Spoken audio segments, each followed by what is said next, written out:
चलो हम लोग को पढ़ना था पोटेंशियोमीटर।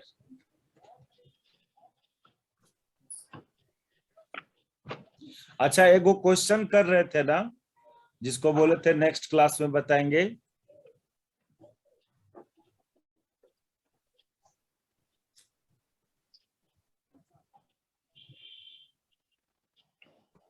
No sir. इसको देखो, पोटेंशियोमीटर, आमीटर, गैल्वेन, वोल्ट मीटर से क्वेश्चन लगभग नहीं रहता है, और रहता है तो बस खाली कन्वर्सन करने वाला रहता है ना। गैल्वेनोमीटर को आमीटर में कैसे गैल्वेनोमीटर गिवन रहेगा, उसका रेसिस्टेंस गिवन रहेगा, उसका फुल स्केल डिफ्लेक्शन दिया हुआ रहता है, और एक आमीटर रहेगा जिसका रेंज दिया हुआ रहेगा। अब बोलेगा कि कैसे कन्वर्ट करोगे, यानी संट का वैल्यू निकालना। अच्छा, तो दो ही मॉडल का क्वेश्चन उसमें क्रिएट होता है आमीटर वोल्ट मीटर में। क्या दो मॉडल का क्वेश्चन? तो गैल्वेनोमीटर गिवन होता है। गैल्वेनोमीटर का क्या देगा? इसका रेसिस्टेंस दे दिया रहता है, इसका रेसिस्टेंस को G से डिनोट किया। इसका फुल स्केल डिफ्लेक्शन दे दिया रहता है, full scale deflection that is IG का वैल्यू, करंट थ्रू गैल्वेनोमीटर। फिर आपको एक आमीटर गिवन रहेगा, आमीटर का क्या देगा? रेंज दे दिया रहता है, खाली खाली रेंज देता है इसका, range of ammeter. Range of ammeter बोलेगा तो उसमें 0 टू समथिंग करंट बोलेगा, 0 एम्पियर टू कुछ एम्पियर, ये रेंज देगा। अब बोलेगा convert galvanometer into ammeter, galvanometer into ammeter. Given क्या क्या रहेगा वो ध्यान पर दो। तो जब ऐसा करना हो तो क्या फाइंड क्या करना है? We have to find S का वैल्यू ऑफ एस, संट का value. We have to find value of shunt resistance. Shunt resistance निकालना, एस का वैल्यू। और एस का वैल्यू कैसे निकालते हो? ये गैल्वेनोमीटर गिवन है, ये संट रहता था पैरेलल में कनेक्टेड, एस, और ये आई, ये आई हुआ, ये IG हुआ, इस रास्ता का करंट, इस रास्ता का करंट I माइनस IG होता था। तो फिर क्या करते थे? इस दोनों एलिमेंट का पोटेंशियल डिफरेंस को इक्वेट कर देते थे। इस गैल्वेनोमीटर वाला रास्ता और संट वाले रास्ता का पोटेंशियल डिफरेंस को इक्वेट कर देते थे।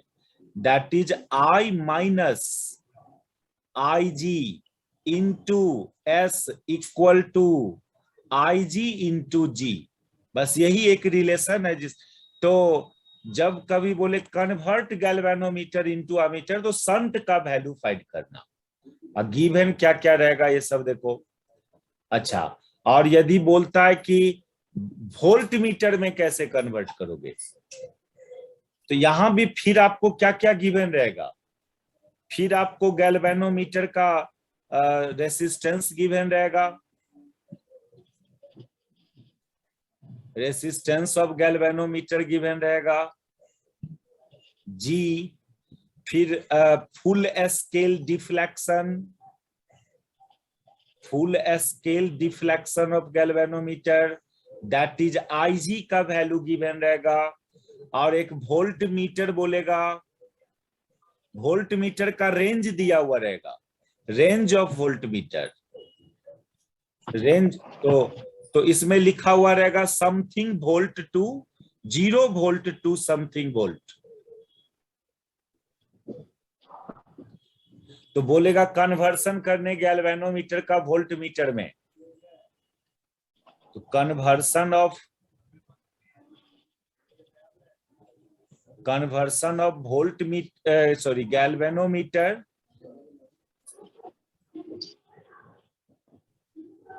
into voltmeter. That is क्या find करना? That is we have to find series resistance R. We have to find series resistance R. आपको पता है कि गैल्वेनोमीटर को वोल्टमीटर में ले जाने के लिए क्या करते थे? एक रेसिस्टर लगाते हो सीरीज में। तो ये R को फाइंड करना, R फाइंड करना, ठीक है।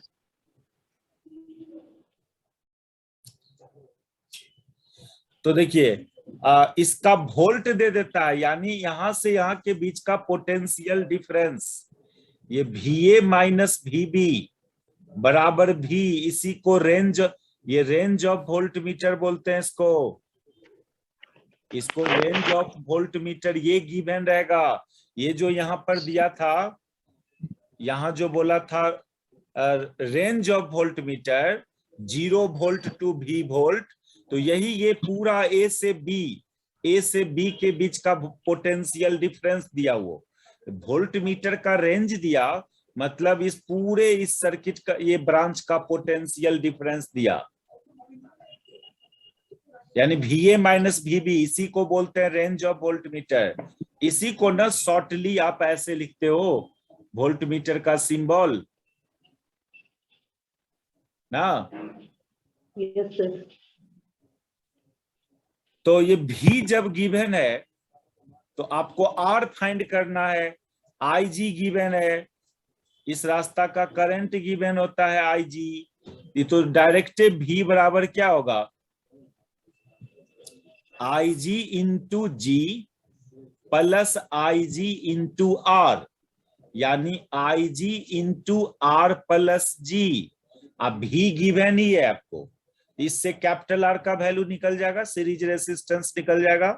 तो हम लोग किया क्वेश्चंस इसमें, तो कभी भी आमीटर एंड वोल्टमीटर में कन्वर्सन करना हो गैल्वेनोमीटर को, तो बस यही मॉडल का क्वेश्चन। चलो मेनली है पोटेंशियोमीटर, पोटेंशियोमीटर को देखें। करंट मेजर करने का डिवाइस है अपने पास आमीटर, पोटेंशियल डिफरेंस मेजर करने के लिए डिवाइस है अपने पास वोल्टमीटर। लेकिन ये वोल्टमीटर एंड आमीटर को यूज करोगे करंट और पोटेंशियल फाइंड करने के लिए, तो इसमें एरर आता है, इसमें एरर आता है। तो whenever we have to find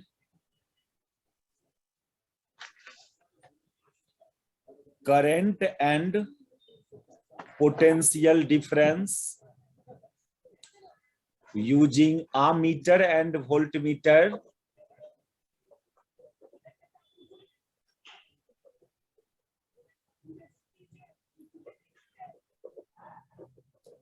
then there will be some error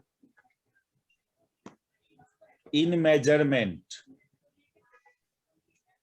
ये एरर क्यों आता है, मतलब जो एक्चुअल जो करंट है ब्रांच का, या कोई ब्रांच का एक्चुअल जो पोटेंशियल डिफरेंस है, उससे थोड़ा कम मेजर करके देता है या थोड़ा ज्यादा मेजर करके देता है।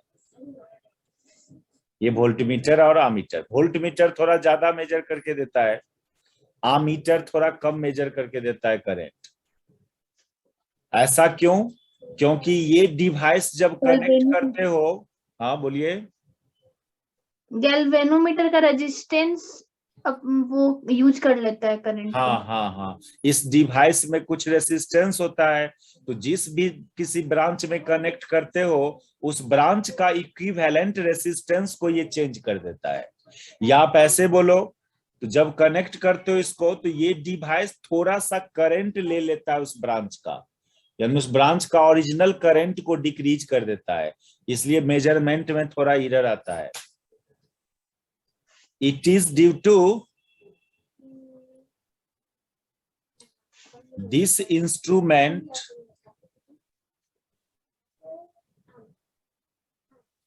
alter the current in original branch,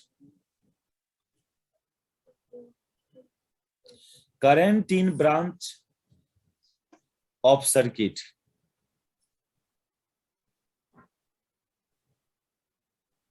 in which it is connected.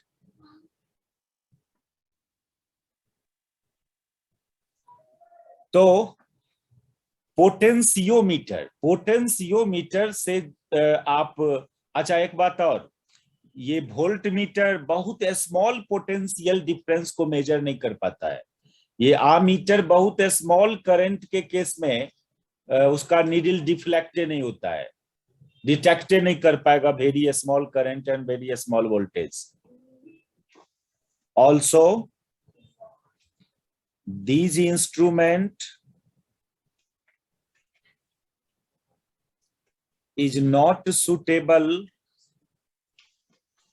या not sensitive, लिखो इसको sensitive for a small current and voltage।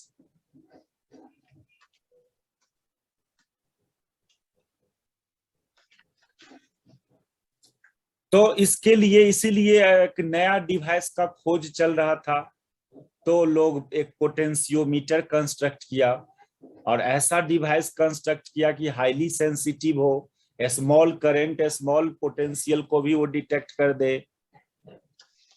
तो thus we design a new electrical device to measure different variables of circuit।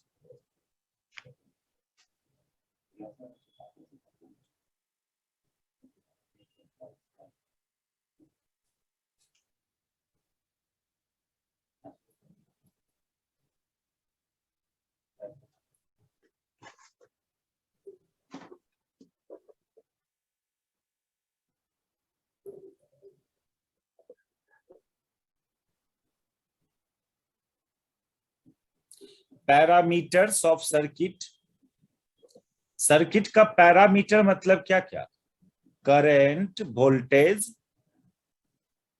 Resistance, inductance, capacitance, ये सब quantity को क्या बोलते हैं, parameters of electric circuit, variables of electric circuit. नहीं, parameters of electric circuit means variables of electric circuit या coordinates of electric circuit भी बोल सकते हैं इसको। इलेक्ट्रिक सर्किट में लोग क्या क्या मेजर करना चाहता है, यही सब ना, current, voltage, resistance, capacitance, inductance. तो ये सब को मेजर करने के लिए एक न्यू इलेक्ट्रिकल डिवाइस बनाया गया जो हाईली सेंसिटिव हो, स्मॉल करंट और स्मॉल वोल्टेज को भी मेजर कर दे, which is highly sensitive. Construction this device is called potentiometer।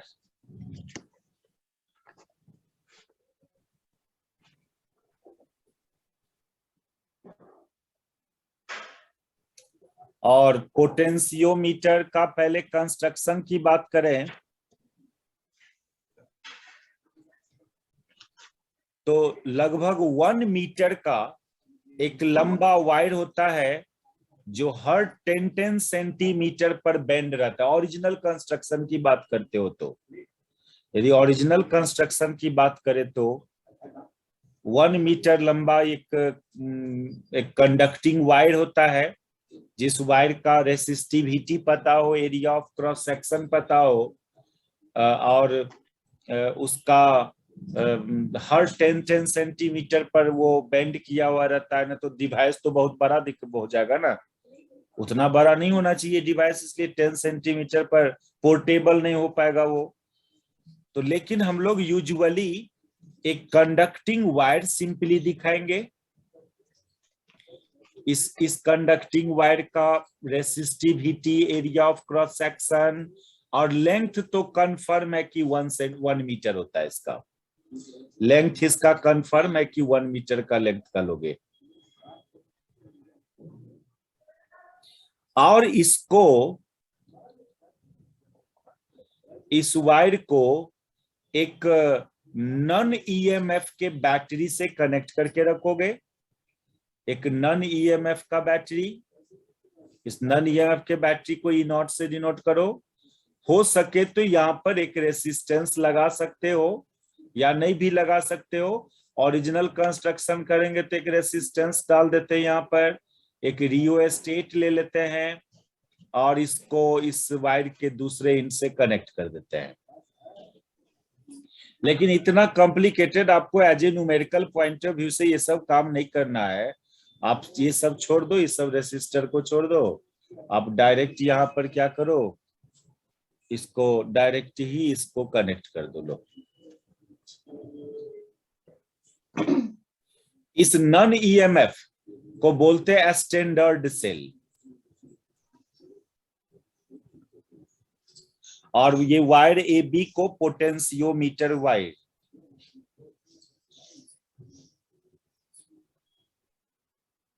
Having known resistivity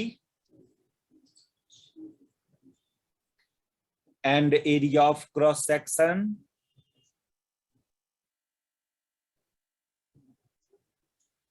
अच्छा, अब इसका यही हो गया। और इसके ऊपर एक स्केल में सेंटीमीटर स्केल जो होता है वो रख दिया जाता है। इसके ऊपर एक सेंटीमीटर स्केल जो लेंथ को मेजर करने के लिए होगा।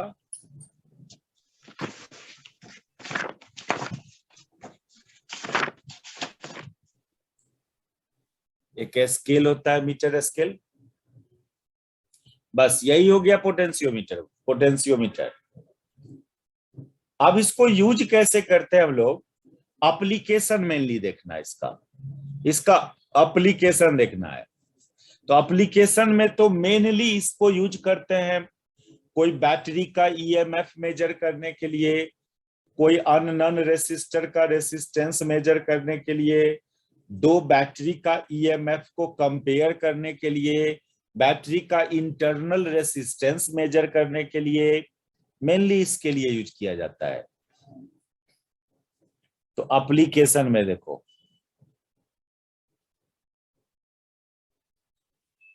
एप्लीकेशन में सबसे पहले मान लो to measure EMF of a unknown cell.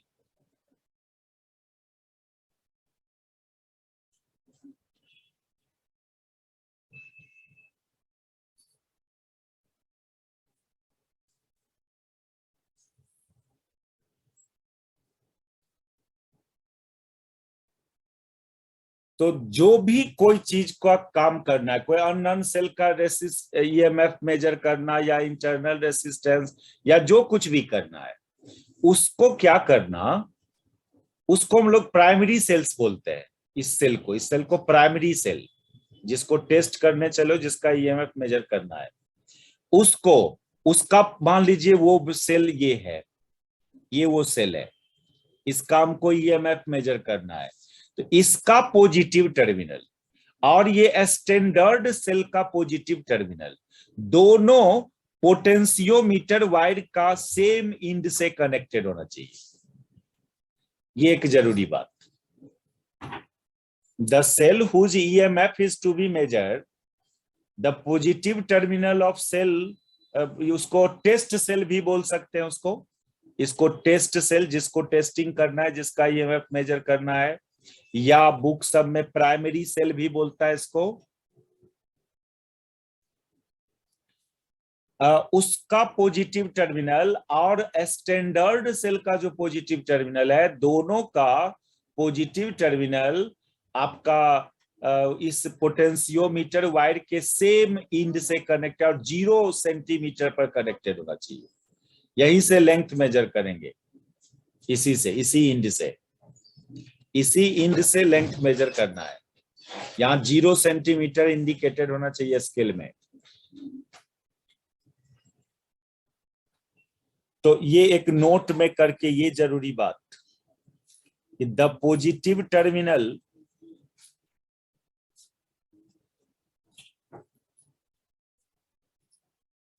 of unknown cell and a standard cell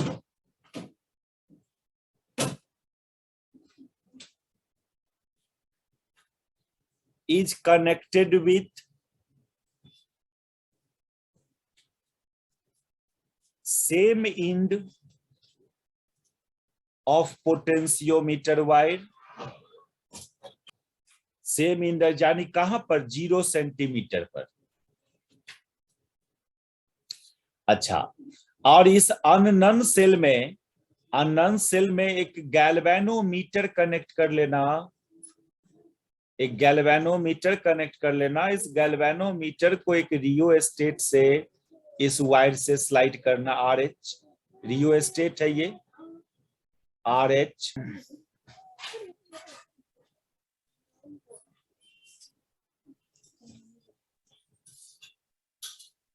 And the unknown cell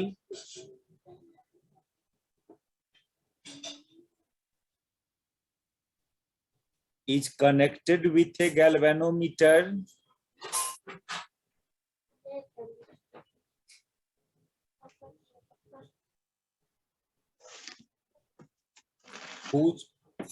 whose other end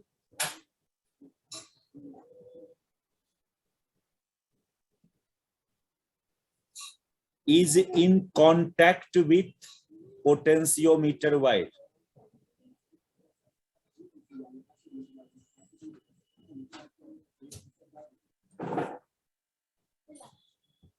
Through a rheostat.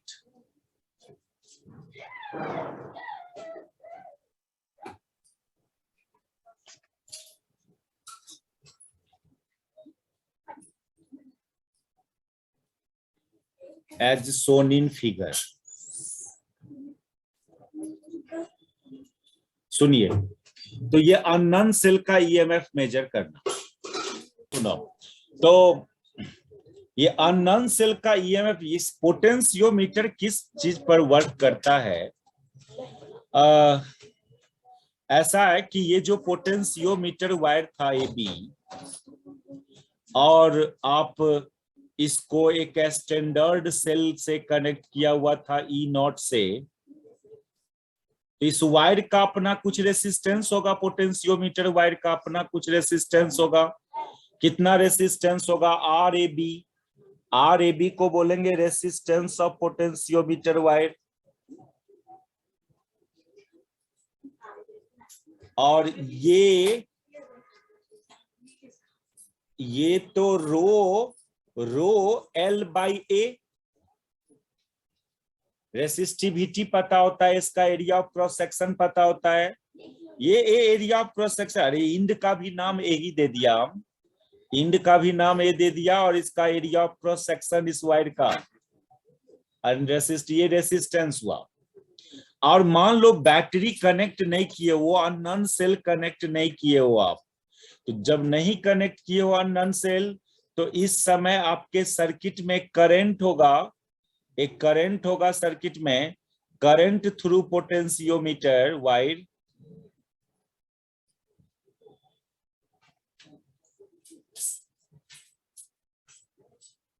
Current through potentio, ये तो हो जाएगा I बराबर कितना? E/R हो जाएगा, E/RAB ना, इतना करंट होगा इस वायर में। लेकिन जब बैटरी कनेक्ट कर देते हो आप इसके पैरेलल, पोटेंशियोमीटर वायर के पैरेलल, जब वो अननोन बैटरी कनेक्ट कर दोगे, तो थोड़ा सा करंट उस ब्रांच में भी जाएगा, बैटरी वाले ब्रांच में भी जाएगा। ये तो तब की बात है when unknown cell is disconnected. लेकिन जब आप ये अननोन सेल कनेक्ट कर देते हो इसमें, तो अननोन सेल कनेक्ट कर दोगे इसके पैरेलल, जैसे यहां पर कनेक्ट किया था इस तरह से, तो थोड़ा सा ये जो करंट है, ये जो करंट था I, दोनों सर्किट में जाए डिस्ट्रीब्यूट हो जाएगा। ये I जो आया, ये इधर भी जाएगा और थोड़ा इधर भी जाएगा, है ना, टूट जाएगा वो करंट। गैल्वेनोमीटर रास्ता में भी जाएगा करंट इधर। तो उस केस में क्या किया जाता है ना, ये जो रियोस्टेट है, इसको स्लाइड किया जाता है इस पोटेंशियोमीटर वायर पर। स्लाइड करोगे तो गैल्वेनोमीटर का जो डिफ्लेक्स, उसमें देखोगे कि उसका नीडल में फ्लक्चुएशन होगा।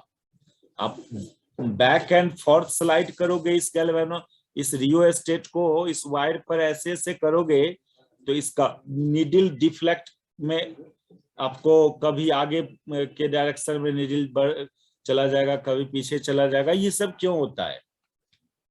इस वायर पर स्लाइड करवाने से ऐसा क्यों होता है?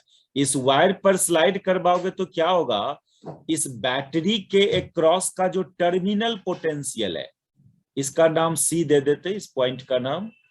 तो पोटेंशियल बिटवीन ए एंड सी, अब डायरेक्ट पोटेंशियोमीटर वायर वाले रास्ता से जाओ या बैटरी वाले रास्ता से आओ आप,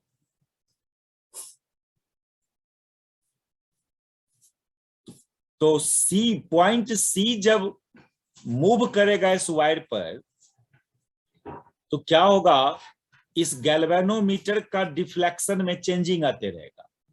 तो तब तक आप सी को मूव करवाते रहना जब तक कि गैल्वेनोमीटर का डिफ्लेक्शन 0 नहीं हो जाता हो, तब तक इस पॉइंट सी को मूव करवाते रहोगे।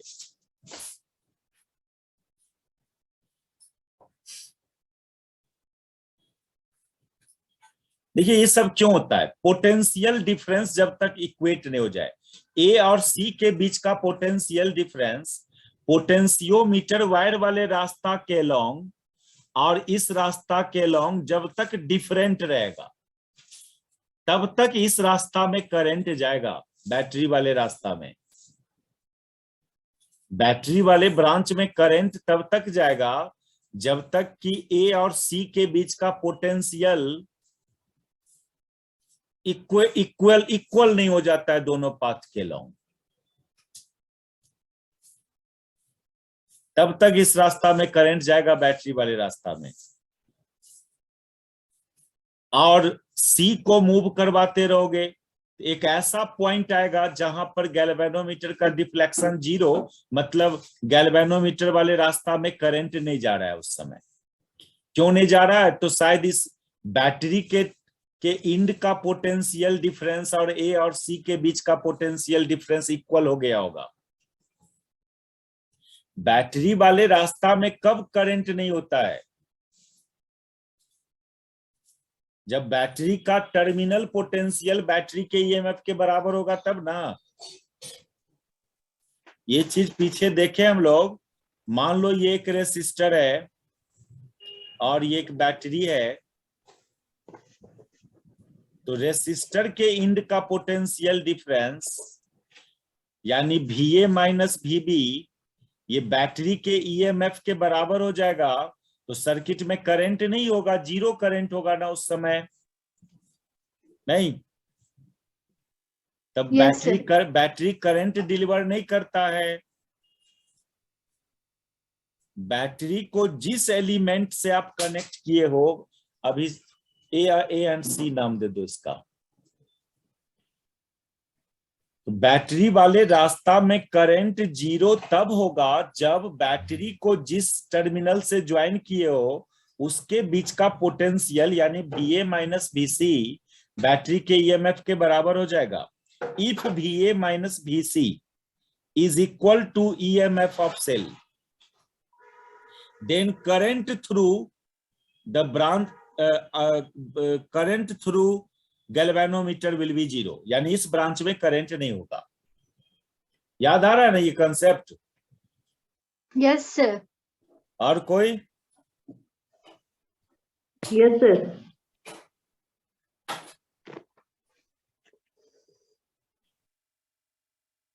तो when unknown cell is connected parallel to potentiometer wire,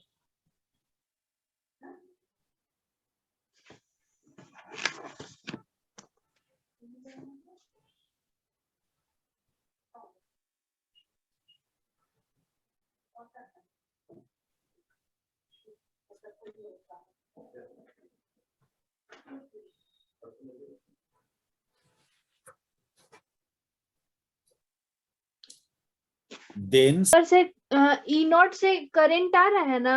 हाँ हाँ हाँ, पर ये ई वाला का मतलब कोई काम नहीं है, वो करंट नहीं देगा। हाँ दोनों मिलके एक नेट करंट सर्किट है तो ई और ई नॉट सब, और ये पोटेंशियोमीटर वायर का रेसिस्टेंस, उसमें यू आई में ई का काम जरूर होगा।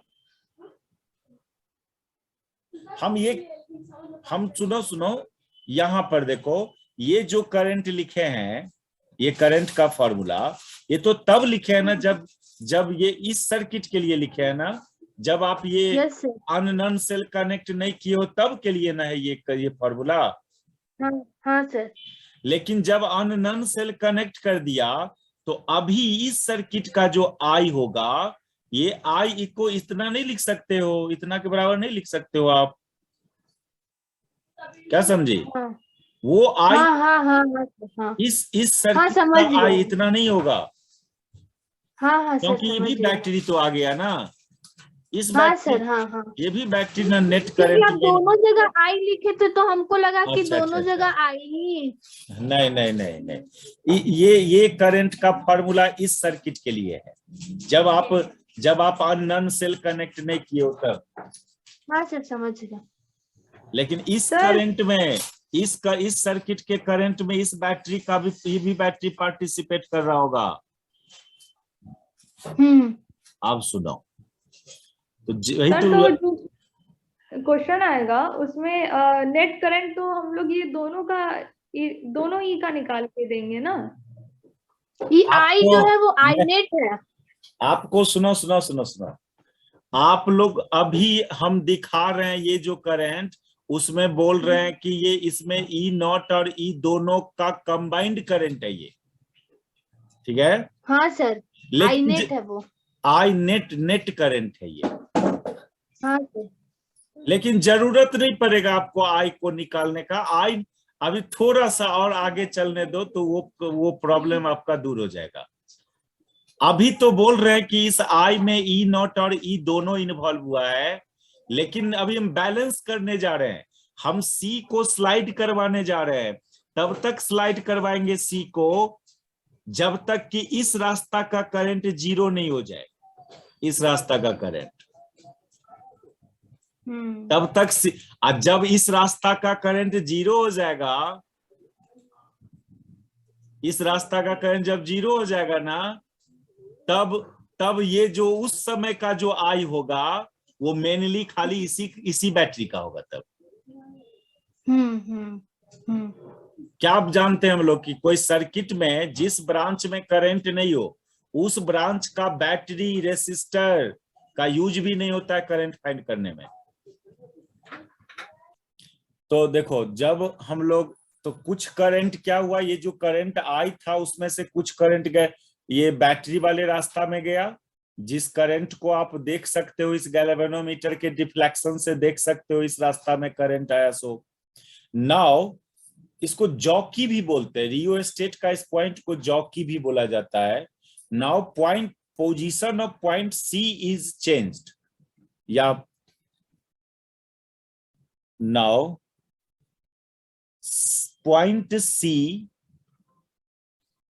is moved along potentiometer wire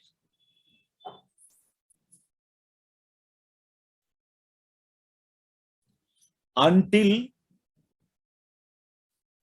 the deflection in galvanometer becomes 0.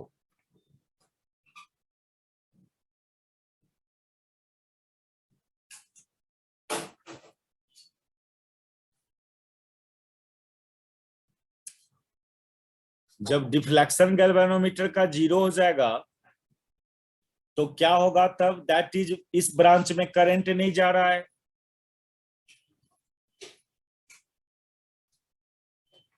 यानी हुआ ये कि ये पोटेंशियोमीटर वायर था और आप ये अननोन बैटरी था, इसमें गैल्वेनोमीटर कनेक्ट किया था, आप सी को डिस्प्लेस किया, मान लो सी डैश पर ले गया। तो सी डैश एक ऐसा पॉइंट है जब इस रास्ता का करंट 0, तो जो भी करंट होगा अब सिंपली इसी लूप में होगा, इस लूप में होगा वो करंट, वो करंट इधरे मुड़ जाएगा। इस रास्ता का करंट 0, सी डैश एक ऐसा पॉइंट है जब इस रास्ता का करंट 0, गैल्वेनोमीटर का डिफ्लेक्शन 0, ये पूरा का पूरा करंट इसी ब्रांच में खाली सिंपली इस लूप में फ्लो करेगा वो करंट आई, इस ब्रांच का करंट 0। तो इस केस में हम लोग बोलते हैं कि सी डैश पॉइंट को नल पॉइंट भी बोला जाता है। In this case C dash is called null point, null point. And then ये जो पोटेंशियल डिफरेंस है ए और सी डैश के बीच, ये बराबर हो जाएगा किसका, इस बैटरी के अननोन सेल के बैटरी के ईएमएफ के बराबर। ये तो सर्किट का थ्योरी है, इलेक्ट्रिक सर्किट का, कि बैटरी वाले रास्ता में करंट कब 0 होता है, जब बैटरी का टर्मिनल पोटेंशियल बैटरी के ईएमएफ के बराबर हो। याद करो हम लोग खूब टाइम दिया था इस टॉपिक पर, terminal potential of cell is equal to EMF of cell, then current through cell will be 0.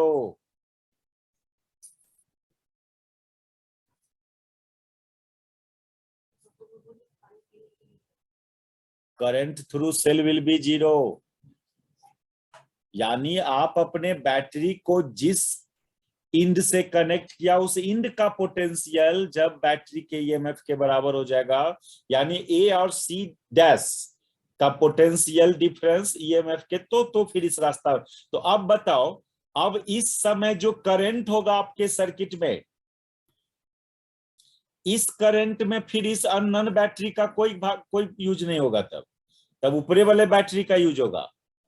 Then I बराबर E naught by R A B ही होगा। अब बताओ आप लोग, इस समय ये होगा, यही करे आई नॉट, इस समय इस ई का कोई यूज नहीं होगा इस करंट में। लेकिन ये जो सर्किट था मेरा, यहाँ वाला सर्किट में आई को उतना नहीं लिख सकते हो।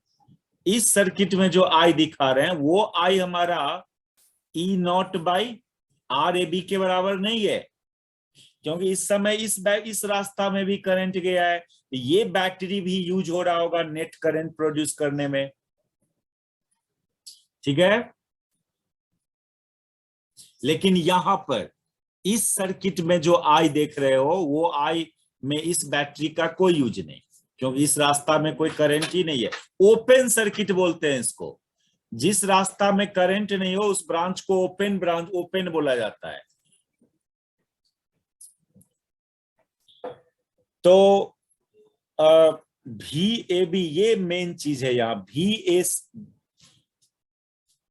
Potential difference between A and C dash is equal to EMF, इस बात को यूज करो। और A और C डैश के बीच का इसको एक इक्वेशन नंबर 1 नाम दे दीजिए। और ऑल्सो A और C डैश के बीच का potential difference, potential difference between A and C dash, जिसको आप डिनोट कर रहे हो VAC डैश से, ये I इंटू RAC डैश के बराबर हो जाएगा। क्या V बराबर आई आर? नहीं, यस सर। V बराबर आई आर से इस A और C डैश के बीच का पोटेंशियल, करंट पता है ही इस रास्ता का I, और A और C डैश का रेसिस्टेंस RAC डैश, इसको ऐसे भी लिख सकते हो। RAC डैश को क्या लिखोगे, रो। अच्छा, ये लेंथ को मान लो स्मॉल l, इस लेंथ को स्मॉल l मान लिया जाए। मान लो इस लेंथ को स्मॉल l मान ले, A से C डैश को। तो ये हो जाएगा, ये जो रेसिस्टेंस हो जाएगा rho L by A, rho small l by A.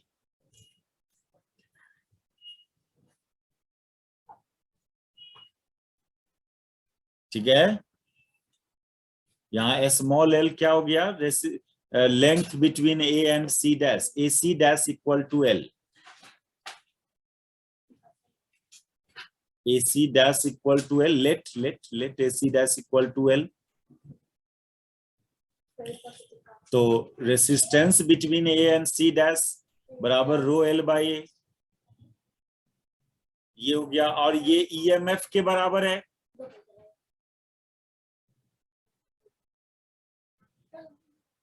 From equation 1 VAC dash is equal to EMF, और करंट का वैल्यू कितना, E नॉट बाई RAB था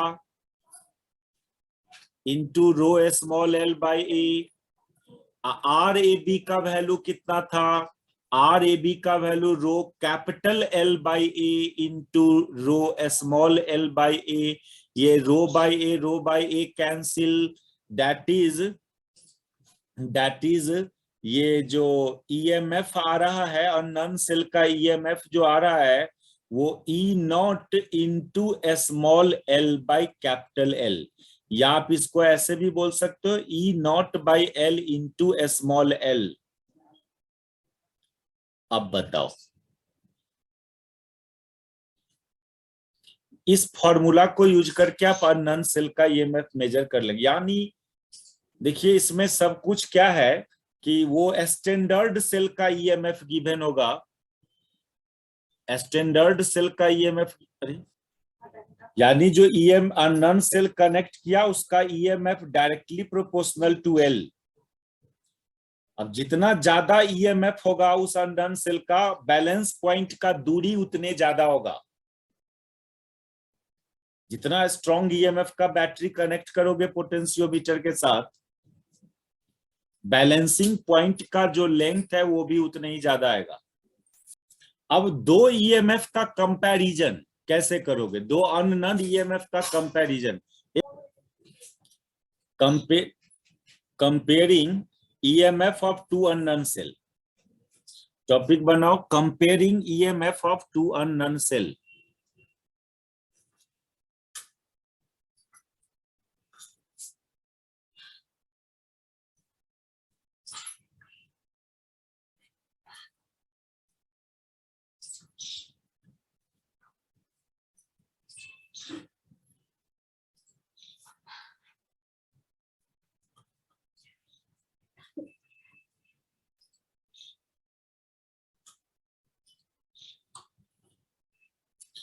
देखिए जिस दो अननोन सेल का EMF कंपेयर करना है, दोनों को पैरेलल कनेक्ट करेंगे, पोटेंशियोमीटर वायर का पैरेलल।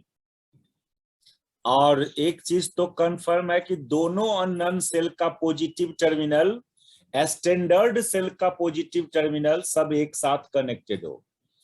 तो मान लो कि आपका एक अननोन सेल है, ये एक अननोन सेल सपोज करो ये है, और एक अननोन सेल ये है।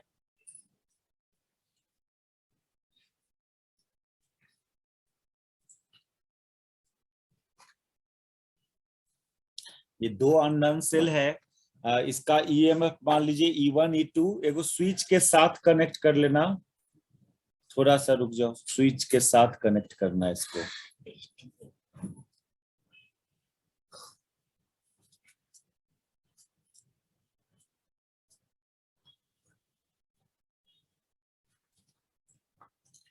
एगो स्विच इस रास्ता में डाल देना और एगो स्विच इस रास्ता में डाल दो, और इसको फिर गैल्वेनोमीटर के थ्रू पोटेंशियोमीटर वायर से कनेक्ट कर दोगे। अब दोनों सेल का इंडिविजुअली अपना अपना बैलेंस पॉइंट ढूंढना, ठीक है। Find balance point of both cell individually. तो मान लो कि E1 के लिए के केस में वो लेंथ L1 आया होगा, यानी L1 लेंथ पर E1 बैलेंस हुआ होगा एंड L2 लेंथ पर E2 बैलेंस हुआ होगा। ये समझ में आ गया, डायरेक्ट कर दिया हम लोग नहीं। अरे E1 को बैलेंस करने जाओगे तो ये स्विच, ऊपर वाला स्विच ऑन रखोगे और इसको डिस्कनेक्ट कर लोगे। अब पता कर लोगे कि इस रास्ता में करंट 0 किस लेंथ पर हो रहा है। मान लो कि आप इस स्विच को कनेक्ट कर दिया, इसको ओपन रखा, तो ये लेंथ सपोज करो आया L1 E1 के केस में। E2 के केस में वो लेंथ सपोज करो L2 पर आया होगा, L1 पर आया E1 वाला में। अब उसके बाद फिर क्या करोगे, उसके बाद फिर उसको डिस्कनेक्ट कर देना, ऊपर वाले सेल को डिस्कनेक्ट कर देना और नीचे वाला EMF को, स्विच को ऑन करना।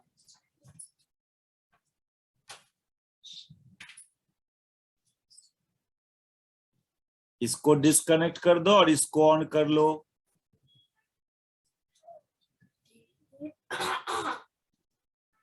इस केस में सपोज करो बैलेंसिंग पॉइंट आया L2 पर आया। ठीक है, अभी हम लोग इसको कनेक्ट किए हैं, उसको डिस्कनेक्ट किए हैं, दोनों का अपना। फिर इसको क्या करोगे, इसको डिवाइड कर लोगे L1 by L2, ये कंपैरिजन हो जाएगा इससे। अच्छा, सपोज करो कोई बैटरी का इंटरनल रेसिस्टेंस फाइंड करना है, उसके लिए क्या करेंगे, to find internal resistance of a cell,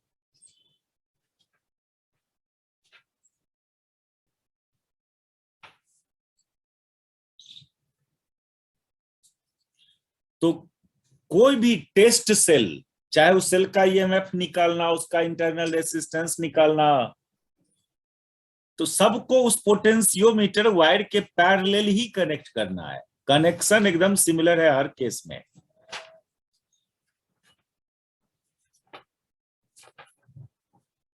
तो मान लीजिए इस बैटरी का हमको इंटरनल रेसिस्टेंस निकालना है, इसको यहां दिखा लेते हैं स्मॉल r, इसका EMF ही, और इसको तो गैल्वेनोमीटर से कनेक्ट करते हो आप। लेकिन इस केस में क्या करना, एगो नॉन रेसिस्टर होना चाहिए आपके पास, जो इसके पैरेलल कनेक्ट करके रखोगे। इसका एक नॉन रेसिस्टर होना चाहिए। जब आप कोई बैटरी का इंटरनल रेसिस्टेंस फाइंड करना, तो आपके पास एगो नॉन रेसिस्टर होना चाहिए, ये R, जो इस बैटरी वाला ब्रांच के पैरेलल हो, इस तरह से connected. For it we must have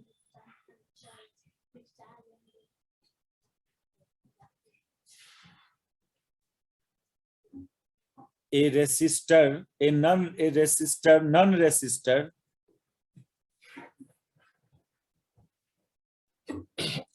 are connected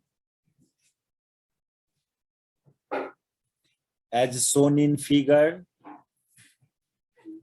अब पहले तो चलना, आप पहले क्या करना, इस बैटरी का EMF हो मेजर। मान लो EMF भी नहीं पता है और इंटरनल रेसिस्टेंस भी नहीं पता है, नहीं,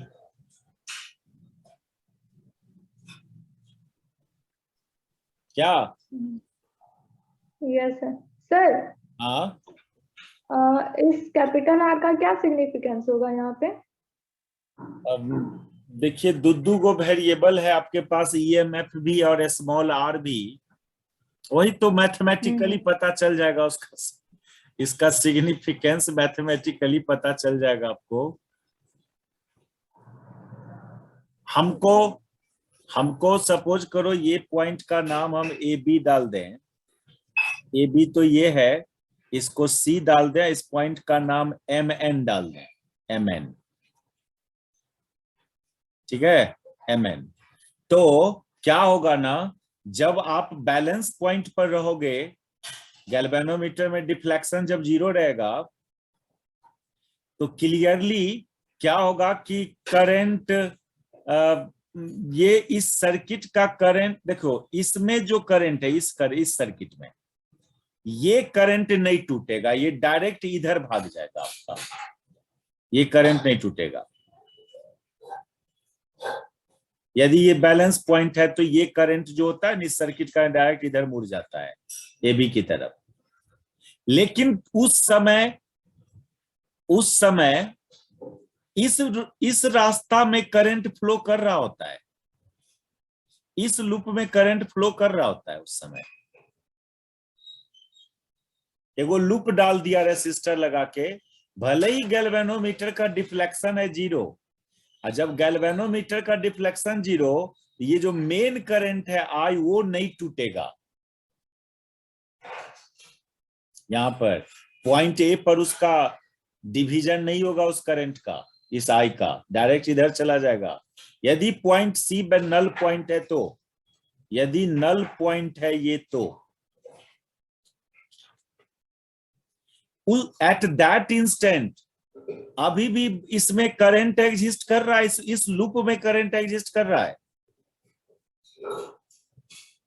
इस लूप में करंट एग्जिस्ट करेगा।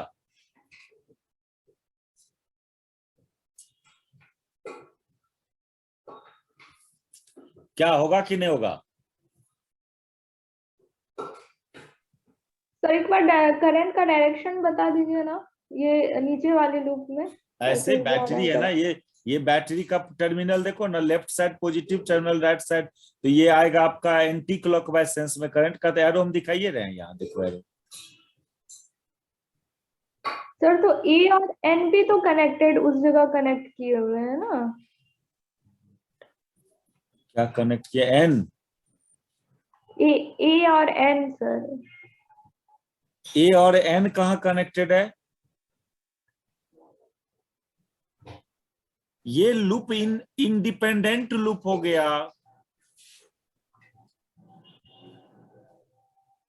एक बात हो ना, देखो ये सर्किट में क्या होता है, ये करंट जो तोड़ा था हम लोग I करंट, मान लो कि हम I को तोड़ देते, इधर थोड़ा लेके चल जाए इधर और थोड़ा इधर लेके चल जाए यदि, तो किरचॉफ्स लूप जंक्शन रूल क्या बोलता है कि फिर यहां आने पर I हो जाना चाहिए कि नहीं हो जाना चाहिए?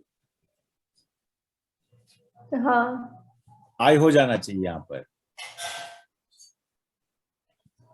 लेकिन गैल्वेनोमीटर का डिफ्लेक्शन 0, यानी M और N के बीच का पोटेंशियल और A और C के बीच का पोटेंशियल सेम हो जाना हुआ ना। हाँ, potential difference between Mn and potential difference between AC equal हो जाएगा, तो फिर ये करंट मेन करंट बैटरी वाला रास्ता की तरफ नहीं टूटेगा, पोटेंशियल डिफरेंस सेम होगा, Mn A और C और M और N का पोटेंशियल सेम होगा। तो ये करंट जो आ रहा था उधरे भाग जाता है, उधर रिटर्न नहीं, ये इधर ही चला जाएगा, इधर नहीं करेंगे, इस करंट को नहीं तोड़ना है इधर।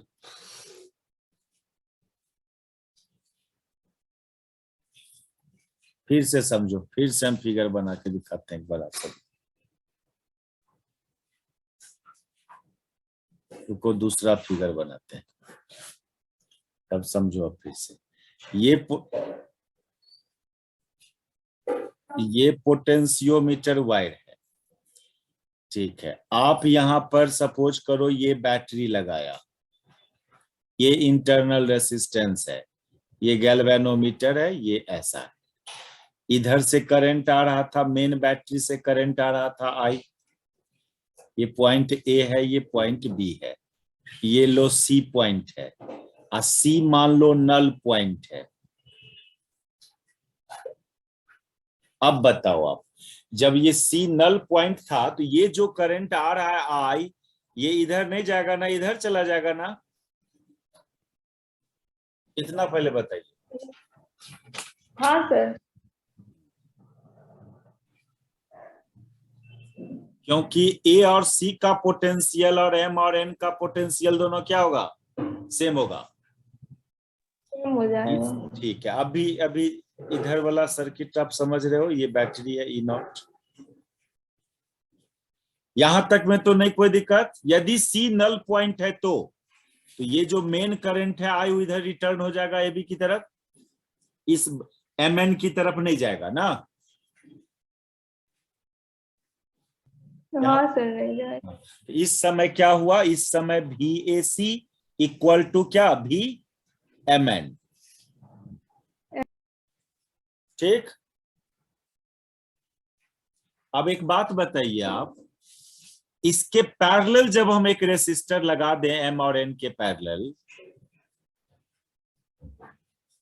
जब m और n के पैरेलल एगो रेसिस्टर लगा दिया जाए,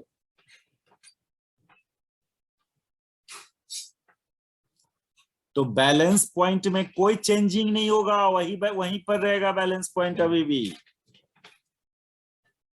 इस ब्रांच को कनेक्ट कर देते हो ना, इस रेसिस्टर को, इससे बैलेंस पॉइंट में कोई चेंजिंग नहीं, क्योंकि अभी भी तो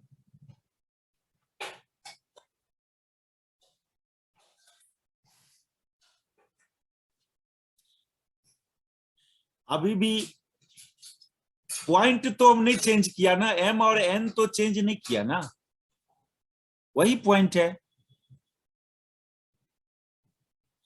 इस रास्ता में सीरीज में हम कोई सीरीज में करेक्ट करते तो पोटेंशियल डिफरेंस चेंज होता है, लेकिन पैरेलल में क्या होता है, पोटेंशियल डिफरेंस में ना कोई चेंजिंग होता है पैरेलल कनेक्शन करने से।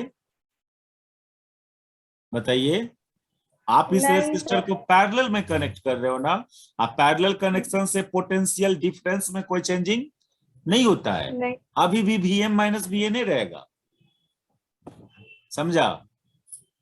हाँ सर। लेकिन एगो एक्स्ट्रा बात इसमें क्या हो जाएगा, ठीक है, ये बैटरी करंट इस लूप में जरूर सेंड करेगा, ये बैटरी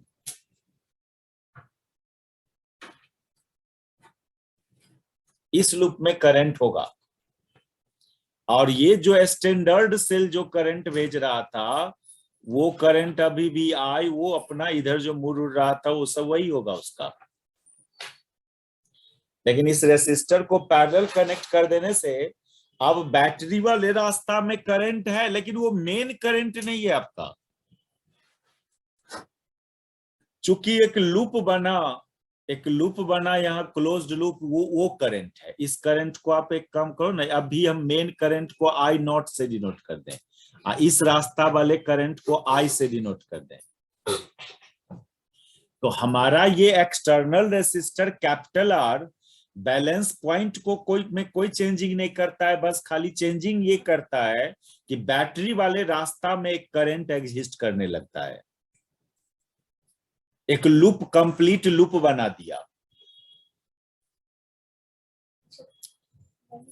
तो ये जो I हो जाएगा ना, ये तो I हो जाएगा, ये I हो जाएगा E by R plus small r, ये इंडिपेंडेंट लूप है आपका, इसको पोटेंशियोमीटर सर्किट से कोई मतलब नहीं है। इतना करंट हो जाएगा इस लूप में, निचला लूप में।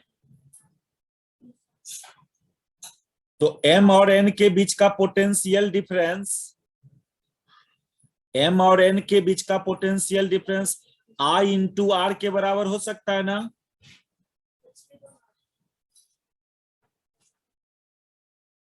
Mn Vmn IR लिख सकते हो ना? Yes sir. और कोई बोलो। Yes sir. हाँ, M और N के बीच का पोटेंशियल डिफरेंस इस रास्ता से निकाल सकते हो ना IR, अरे इस रास्ता से भी निकाल सकते हो, बैटरी वाले रास्ता से भी, लेकिन काहे इस रास्ता में जा रहे हो, दो गो एलिमेंट है, इधर से जाते हो तो एक गो एलिमेंट R है, V बराबर IR, क्योंकि M और N का पोटेंशियल बैटरी वाले रास्ता से जाओ चाहे इस रास्ता से जाओ, दोनों सेम होगा, तो Vmn बराबर IR। उधर बताओ, ऑल्सो Vmn बराबर VAC। बताइए, M और N का पोटेंशियल A और CO के पोटेंशियल के बराबर है ना? Yes sir. ठीक है, ये समझ में आया? क्योंकि गैल्वेनोमीटर में कोई डिफ्लेक्शन नहीं है। Yes sir. M और N का पोटेंशियल A और C के भी बीच का, और A और C के बीच का पोटेंशियल Vmn बराबर VAC। ठीक है, तो अब चलिए इसको इक्वेट कर दीजिए, ये IR को VAC से इक्वेट कर दीजिए, इसलिए VAC equal to IR, I की जगह E by E by capital R plus small r into R, ठीक है। आप VAC को क्या लिख लोगे, A और C के बीच का पोटेंशियल डिफरेंस को कितना लिख लोगे, I नॉट इंटू RAC ना।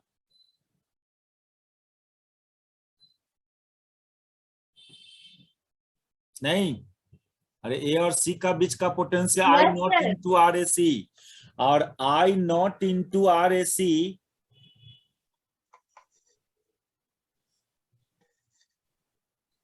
I नॉट को क्या लिखोगे, कैपिटल E। देखो हम ना इसमें थोड़ा सा शॉर्टकट कर दे तो और आसान हो जाएगा ये डिराइवेशन आपका। क्या शॉर्टकट कर ले थोड़ा सा, ये चीज जो शुरू में यूज किया था, रुक जाओ, तो थोड़ा डिराइवेशन आपको आसान दिखेगा, नहीं तो फिर बाद में कट कुट के वही आता है।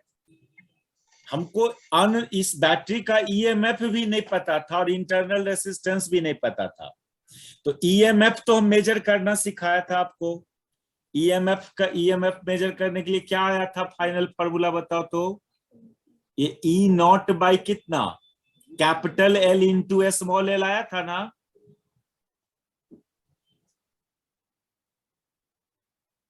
Yes sir.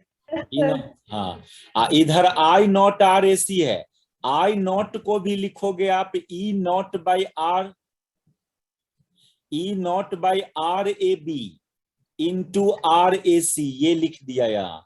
इधर स्मॉल ई है, स्मॉल ई की जगह लिख दोगे E naught by capital L into small L by capital R plus small R into capital R. E naught फिर R A C by R A B, तो इसको फिर रेसिस्टिविटी के टर्म्स में लिखोगे, अलग से निकाल दे रहे हैं इसको हम लोग। R A C by R A B जो होगा ये हो जाएगा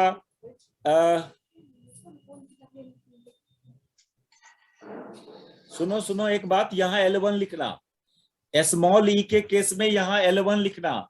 जब ईएमएफ को बैलेंस, ईएमएफ फाइंड कर रहे थे तो बैलेंस पॉइंट सी पर नहीं था, कहीं अदर जगह था। समझ गया बात। जब सिंपली ईएमएफ कैलकुलेट कर रहे थे तो उस समय बैलेंसिंग लेंथ को स्मॉल L1 मान लो। Yes sir. हाँ, और अभी ये सब कनेक्शन के स्मॉल आर फाइंड कर रहे हो तो इस लेंथ को स्मॉल L2 मान लेना। तो आर ए सी की जगह लिखोगे रो L2 बाई ए, और आर ए बी की जगह लिखोगे रो कैपिटल L बाई ए, यानी ये सब मिलके आ जाएगा small L2 by capital L। तो यहां पर डायरेक्ट हम लेफ्ट साइड में यहां पर क्या कर देंगे, ये small E naught into small L2 by capital L, R A C by R A B find किया हम लोग। कैपिटल एल पूरा पोटेंशियोमीटर वायर का रेसिस्टेंस है, लेंथ है। इधर ई नॉट बाई यहाँ L1 लिख लेना, स्मॉल ई वाले में L1 लिख लेना, क्योंकि जब ईएमएफ फाइंड कर रहे हैं तो उस समय बैलेंसिंग लेंथ, और जब इंटरनल रेसिस्टेंस भी लगा दिया आप उसमें, उसका इंटरनल रेसिस्टेंस के साथ बात कर रहे हो तो बैलेंसिंग लेंथ चेंज करेगा। आइडियल सेल हो और प्रैक्टिकल सेल हो, सेल का इंटरनल रेसिस्टेंस निग्लिजिबल मान लेते हो तो बैलेंसिंग लेंथ कहां होगा, और जब सेल का इंटरनल रेसिस्टेंस को यूज करोगे तब बैलेंसिंग लेंथ अलग अलग होगा।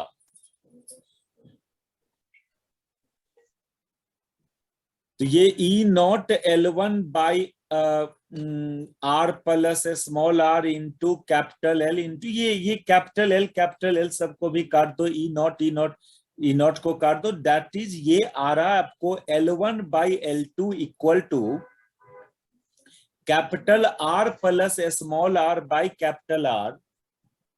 आपको स्मॉल आर फाइंड करना है, ध्यान देना।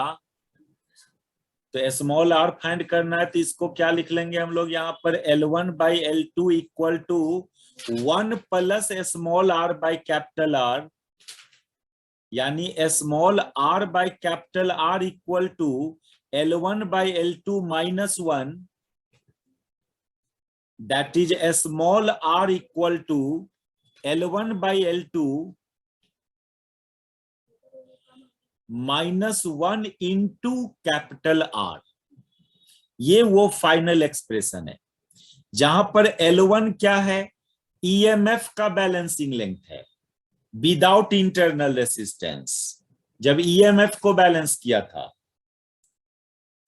L2 क्या है, जब इंटरनल रेसिस्टेंस लेके और वो जो पैरेलल रेसिस्टर और कनेक्ट किया उस समय का बैलेंसिंग लेंथ। इसको लोग ऐसे भी L1 minus L2 by L2 by into R। तो देखना, अपने से डिराइव करके फॉर्मूला को देखना कहां कहां क्या सेटिंग किया।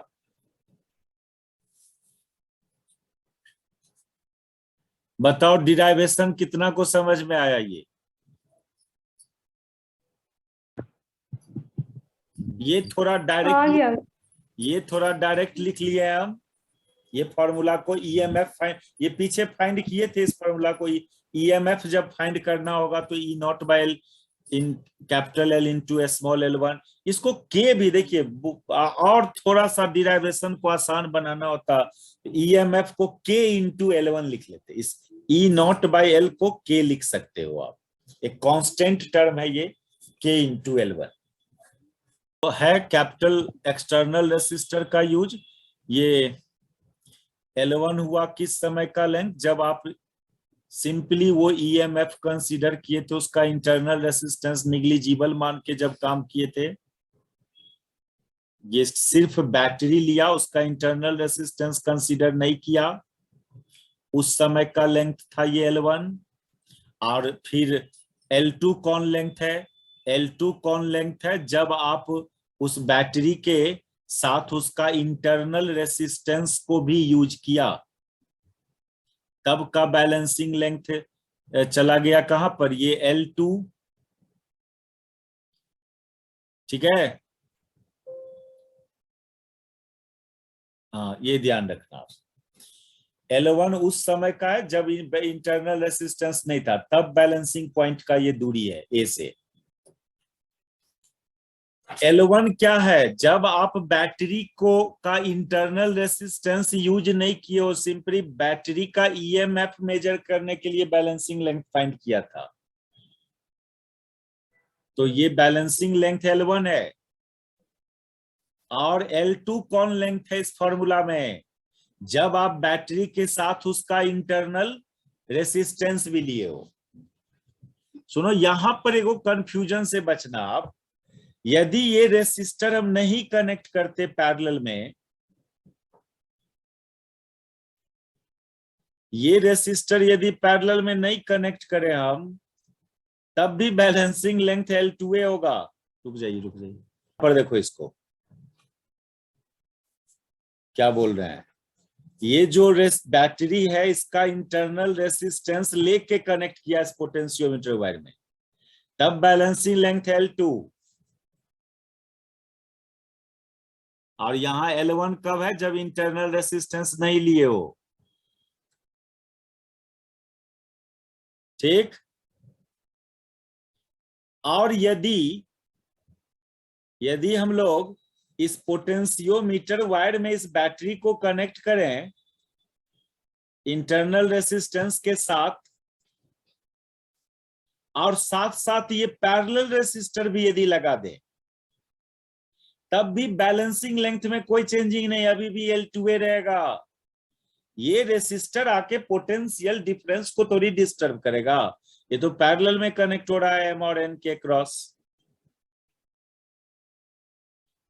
ये तीनों फिगर बनाओ, कंफ्यूजन से बचोगे। और ये फॉर्मूला याद रखोगे इंटरनल रेसिस्टेंस निकालने के लिए। खाली बैटरी लिया, इंटरनल रेसिस्टेंस नहीं लिया, तो उस समय ये लेंथ L1 था, बैलेंस पॉइंट नल पॉइंट का दूरी।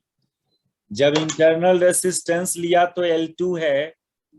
अरे स्वाभाविक है, बैटरी का टर्मिनल पोटेंशियल में चेंज होगा। एक बात बताओ, जब इंटरनल रेसिस्टेंस नहीं था, तब जो करंट टूटा होगा, यहां पर जो करंट आ रहा था I, उसमें से कितना इधर गया कितना इधर गया,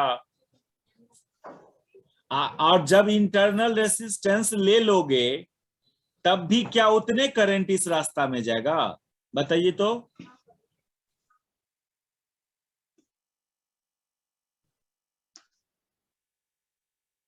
क्या हुआ?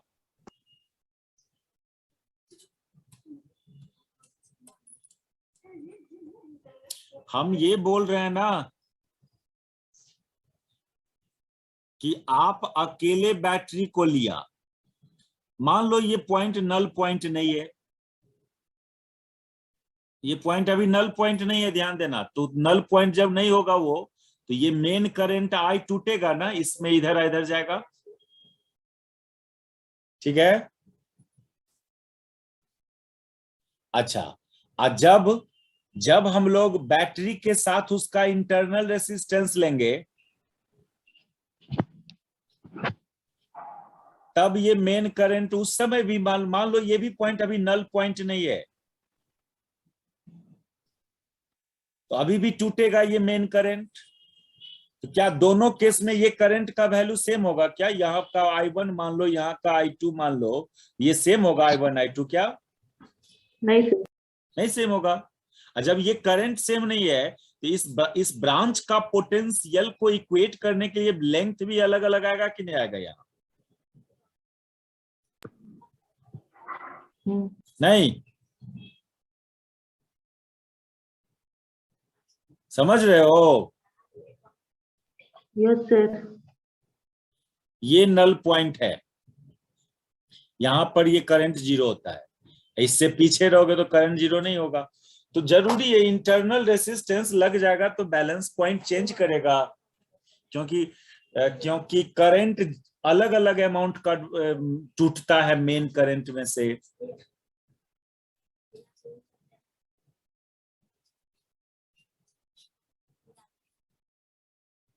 तो चलो ये फिगर भी ड्रॉ करना।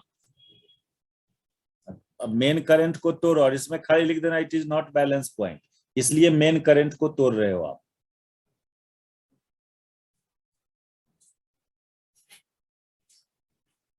Not balance point is not balance point. अब सब न्यूमेरिकल बनेगा, इतना डिस्कस कर लिया छोटा छोटा बात हम लोग।